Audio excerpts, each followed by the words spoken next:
कायद्याचा बालेकिल्ला, नाशिक जिल्हा कायद्याचा बालेकिल्ला, नाशिक जिल्हा कायद्याचा बालेकिल्ला,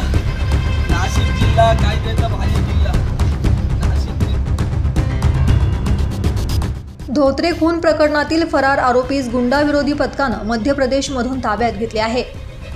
याबाबत अधिक माहिती अशी की 22 ऑगस्ट 2025 रोजी फिर्यादी आकाश राजू धोत्रे यांचा भाऊ राहुल संजय धोत्रे आणि साक्षीदार यास उद्धव निमसे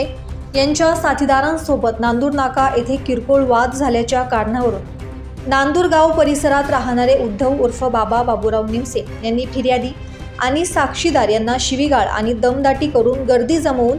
चिथावणी दिल्याने आरोपी उद्धव निमसे यांच्या साथीदारांनी लाकडी, लोखंडी दांडे आणि चाकूसारख्या हत्यारांनी जीवे ठार मारण्याच्या उद्देशाने मारहाण करून गंभीर जखमी केले। म्हणून आरोपी उद्धव उर्फ बाबा बाबूराव निमसे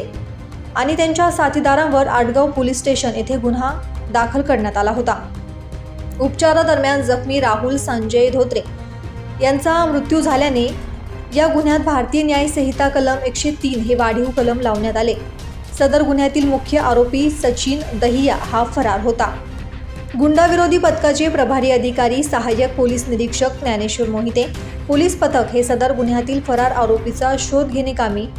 गोपनीय माहिती काढत असताना पोलीस अंमलदार विजय सूर्यवंशी आणि प्रदीप ठाकरे यांना माहिती मिळाली की आरोपी सचिन दहिया हा सध्या जिल्हा सतना, राज्य मध्य प्रदेश येथे मार्बल फिटिंगचे काम करतो। त्यानुसार 3 नोव्हेंबर 2025 रोजी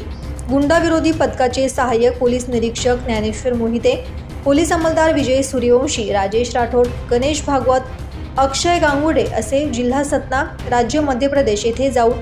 सदर भागातील मार्बल दुकानदारांना भेटून आरोपी सचिन दहियाबाबत माहिती काढली असता